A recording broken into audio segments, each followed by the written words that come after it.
काला साया। यूं तो बनारस घाट अपनी खूबसूरती के लिए बहुत प्रचलित है, पर घाट के किनारे कई राज लिए बैठे हैं।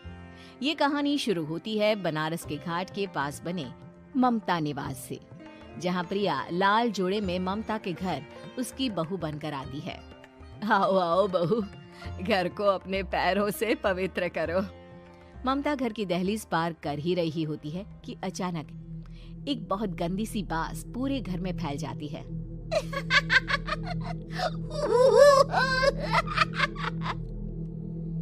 ये बदबू और ये आवाजें, ये कौन हंस रहा है माँ? अब ये पड़ोसी ना हमारे थोड़े अलग से है।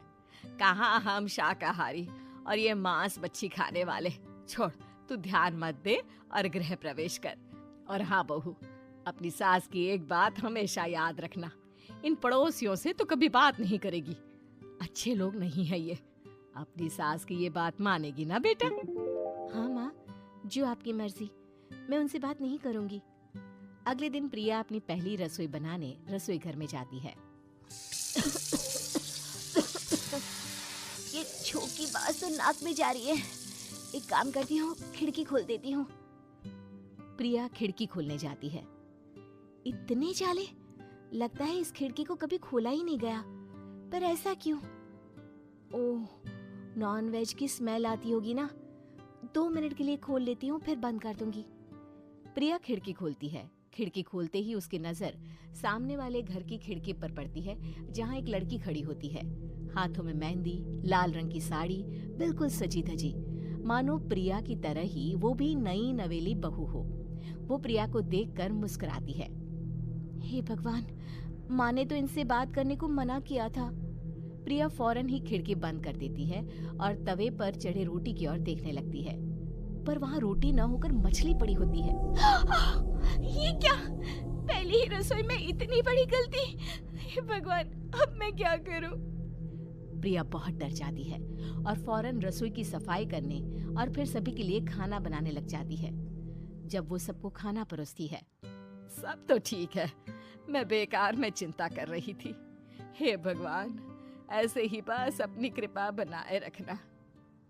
रात के वक्त जब सब सो रहे होते हैं, तब प्रिया को पायल की आवाज सुनाई देती है, जिससे उसकी आंख खुल जाती है। ये पायल की आवाज कहाँ से आ रही है? प्रिया उठकर उस आवाज के पीछे छत की सीढ़ियों तक जाती है। तभी उसे बच्चे के रोने की आवाज आती है। प्रिया छत पर जाती है तो क्या देखती है?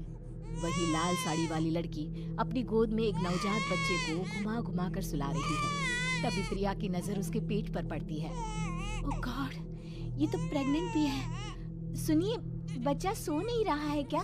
मैं कुछ मदद करूं? नहीं नहीं, आपके घर वालों को अच्छा नहीं लगेगा, मैं संभाल लूंगी।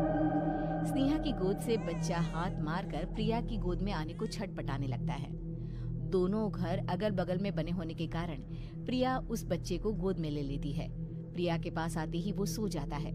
बच्चे का वो स्पर्श रात भर प्रिया भूल नहीं पाती और अगली सुबह वो छत पर कपड़े सुखा रही होती है। तभी उसे एक औरत इशारा करके बुलाती है। स्नेहा कह रही थी बाबू तुम्हारी गोद में आते ही सो गया। मैं गौरी, स्नेहा की माँ हूँ। बहू, घर आना, बाबू को खिला भी लेना। शाम को जब घर पर कोई नहीं रहता, बच्चे से मिलने के लिए प्रिया छिपकर अपनी पड़ोसन के घर चली जाती है और कुछ देर बच्चे को खिलाकर वापस लौट आती है। इसके कुछ दिन बाद ही प्रिया को पता चलता है कि वो माँ बनने वाली है। ममता की खुशी का ठिकाना नहीं रहता।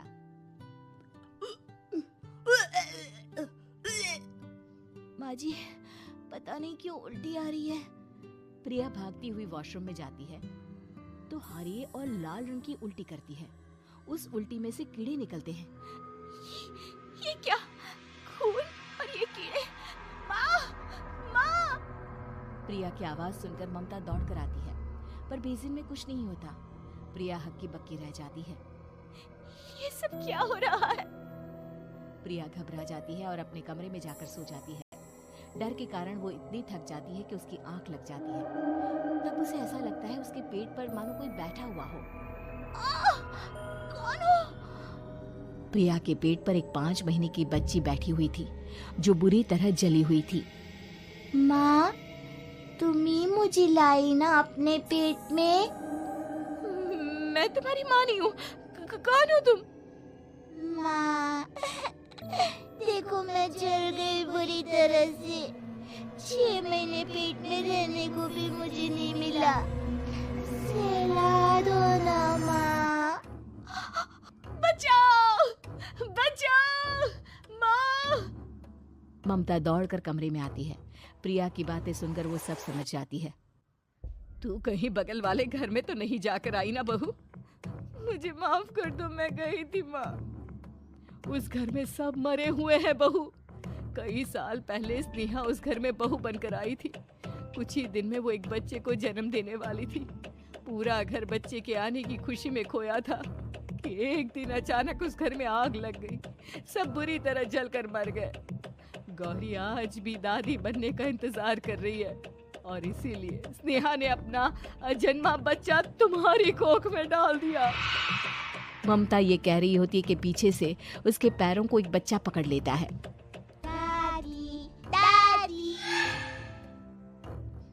माँ, स्नेहा की गोद में यही बच्चा था। ये बच्चा कौन है फिर?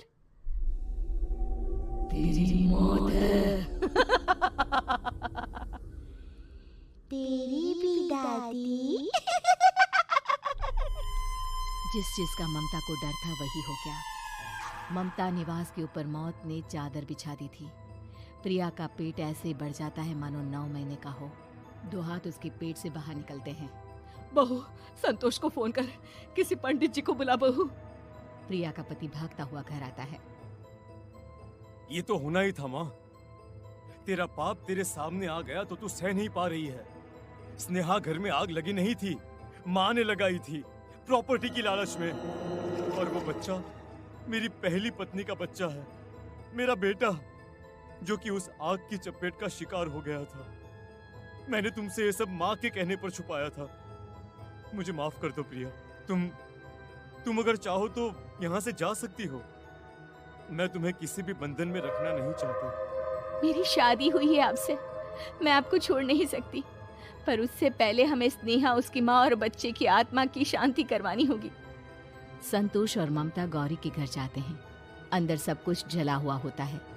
जमीन पर जली हुई लाशें बिखरी हुई थी। ममता रो रो कर अपने करने की माफी गौरी से मांगती है। प्रिया स्नेहा के घर वालों का अंतिम संस्कार करवा देती है और ममता निवास फिर से आत्माओं के साए से मुक्त हो जाता है।